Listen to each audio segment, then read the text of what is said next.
ఇవాళ మన స్టూడియోలో ప్రముఖ ఆధ్యాత్మికవేత్త, ఆస్ట్రాలజర్ బ్రహ్మశ్రీ శ్రీ సుభాష్ శర్మ గారు మనతో ఉన్నారు. గురువుగారితో మాట్లాడదాం. గురుగారు నమస్కారం. శ్రీమార్తిలో అండి.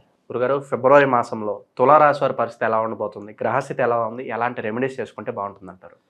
ప్రస్తుత కాలంలో అయితే తులారాశి వారికి ఇప్పుడున్నటువంటి ప్రస్తుత ఫిబ్రవరి మాసము అష్టమ స్థానంలో గురు సంచారం, పంచమ స్థానంలో శని సంచారం నడుస్తుంది.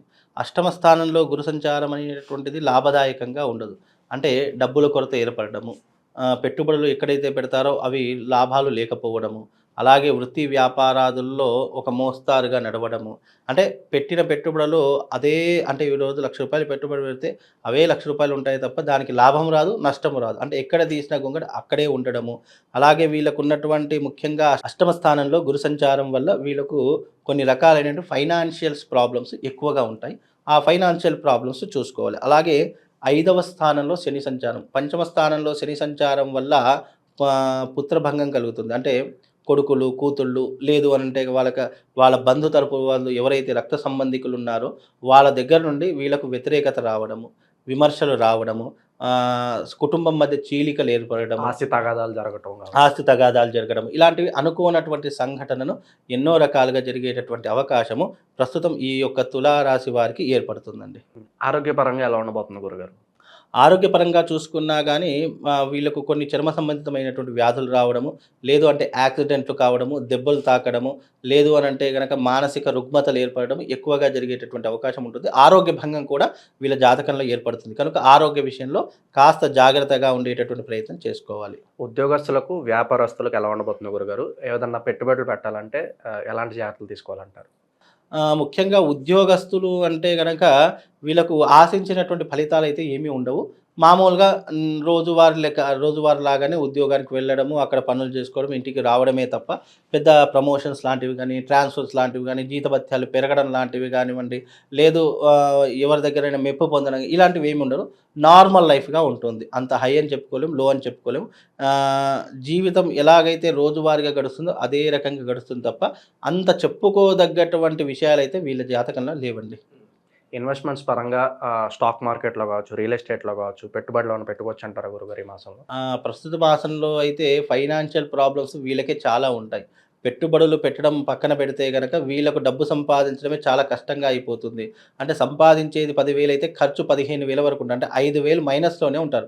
అంటే ఖర్చు ఎక్కువగా ఉంటుంది, ఆదాయం తక్కువగా ఉంటుంది. కనుక వీళ్ళు పెట్టుబడులు పెట్టేంత రేంజ్‌లో అయితే ఉండలేరు. ఒకవేళ పెట్టినా గానీ అవి చేతికొందొస్తాయా లేదా అనేటటువంటిది కూడా గ్యారంటీ లేనటువంటి భవిష్యత్తు. కనుక వీలైనంత వరకు ఏదైనా పెట్టుబడులు పెడదామనుకుంటే ఇప్పుడు పెట్టకండి.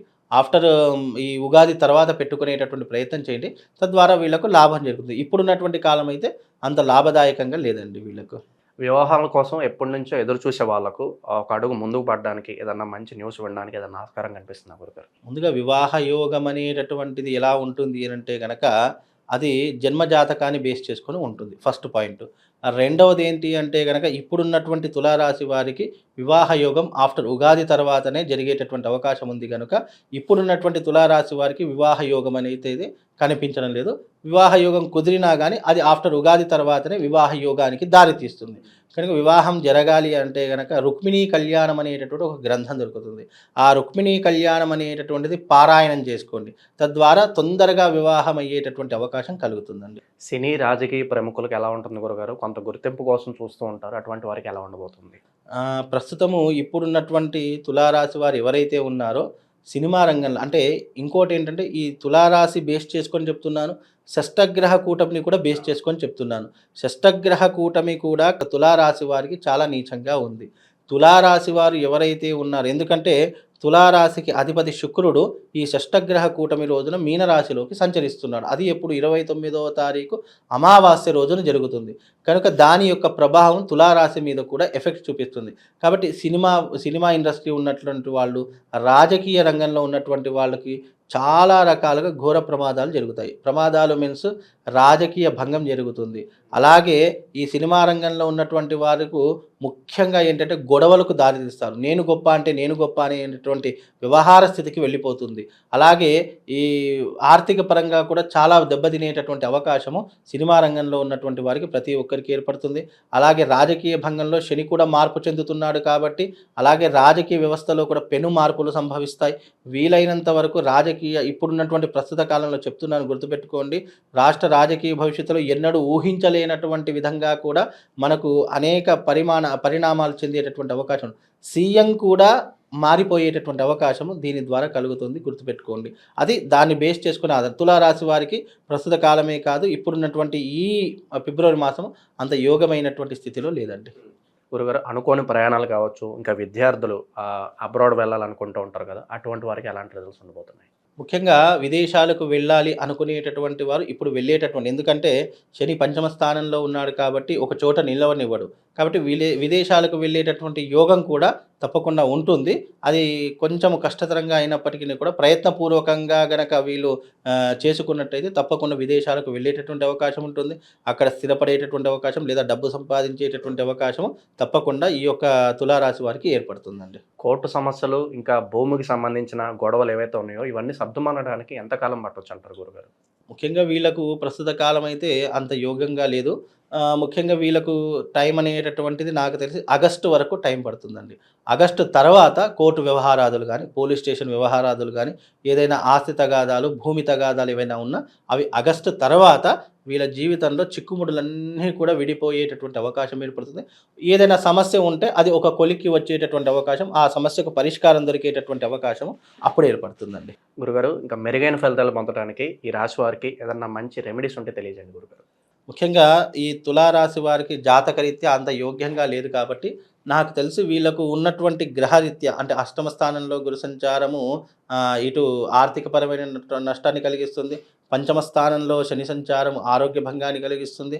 అలాగే దీనికి అధిపతి అయినటువంటి శుక్రుడు ప్రస్తుత కాలంలో అంటే ఈ మాసంలో ఈ యొక్క తులారాశికి అధిపతి అయినటువంటి శుక్రుడు కూడా రాహువుతో కలిసి ఉన్నాడు. అంటే వ్యయస్థానంలో ఉన్నాడు. ఖర్చులు విపరీతంగా పెరిగిపోతాయి. అనుకోనటువంటి చెడు వ్యసనాలు అలవాటు అవుతాయి.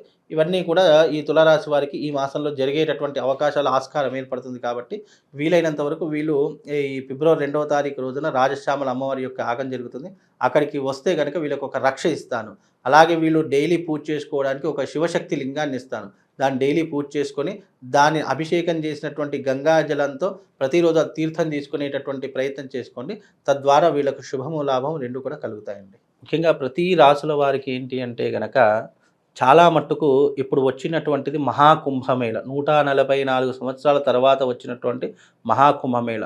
ప్రతి ఒక్క రాశి వారు తప్పకుండా మీ యొక్క జన్మ జాతకం ఎలాగైనా ఉండండి, నీచంగా ఉండని, అదృష్టయోగంగా ఉండండి, ఎలా ఉన్నా సరే మీరు ఈ సంవత్సరం చేయవలసింది ఏంటి అంటే కుంభమేళ జరుగుతుంది ప్రయాగరాజ్లో. అక్కడ సంగమ తీరం ఉంటుంది. ఆ సంగమ తీరంలో ప్రతి ఒక్కరూ కూడా గంగా స్నాన విధిని ఆచరణ చేసుకోండి. ఎందుకంటే ఇది చాలా అరుదైనటువంటి రోజులు. ఈ రాబోయేటటువంటి 46 రోజులు, ఇది భోగి రోజున ప్రారంభమై మహాశివరాత్రి రోజు ముగుస్తుంది. దీనికి మొదటి 12 రోజులు చాలా అద్భుతమైనటువంటి కీలకమైనటువంటి రోజులు. భోగి రోజున చేసుకునేటటువంటిది పుష్య స్నానం అని చెప్తూ ఉంటారు. అలాగే మకర సంక్రాంతి రోజున చేసేటటువంటి స్నానం చాలా విశేషమైనటువంటిది. అలాగే మౌని అమావాస్య 29వ తారీఖు రోజున వస్తుంది. అది కూడా చాలా విశేషమైనటువంటిది. కోట్లాది మంది భక్తులు ఆ రోజున వచ్చి స్నానం ఆచరిస్తూ ఉంటారు. అలాగే అఘోరాలు, నాగసాధువులు, ఇలా ఎంతోమంది కోట్లాది మంది వచ్చి స్నానం ఆచరిస్తూ ఉంటారు. ఎందుకు ఇంత పరమ పవిత్రమైంది అంటే అమృత బిందువులు పడినటువంటి స్థలం అది. మామూలుగా క్షీరసాగర మథనం జరిగినప్పుడు ఎప్పుడైతే ఆ యొక్క గరుకుమంతుడు ఆ యొక్క అమృత కలశాన్ని తీసుకొని వెళుతూ ఉంటాడో అప్పుడు దాని నుంచి 4 బిందువులు పడ్డాయి. అవి 4 పుణ్యక్షేత్రాలుగా మారి ప్రజలందరికీ కూడా, భక్త మహాకోటికి అందరికీ కూడా పరమ పవిత్రమైనటువంటి నదీ తీరాలుగా హరిద్వారు, ఉజ్జయిని, ప్రయాగరాజు ఇవన్నీ కూడా చాలా పరమ పవిత్రమైనటువంటి క్షేత్రాలు. కాబట్టి ఇప్పుడు మనకు వచ్చినటువంటి ఈ యొక్క నదీ తీరంలో ప్రయాగరాజులో మహాకుంభమేళ ప్రారంభమైంది. కనుక అందరూ కూడా ప్రతి ఒక్క రాశి వారు వెళ్ళి అక్కడ స్నానం ఆచరించండి. వీలైతే అక్కడ నుంచి కాస్త నీళ్లు తీసుకొని రండి, మీ ఇంట్లో దాచుకోండి. మనకి ఏదైనా అశుభం జరిగినప్పుడు కానీ, ఇంట్లో ఏదైనా మైలా ముట్టు జరిగినప్పుడు కానీ ఆ నీళ్లు చల్లుకున్నా మనకు దోషం పోతుంది. కాబట్టి అందరూ కూడా కుంభమేళకు వెళ్ళి స్నానం ఆచరించండి. ఆ యొక్క పరమశివుడి యొక్క అనుగ్రహాన్ని అందరూ కూడా పొందండి.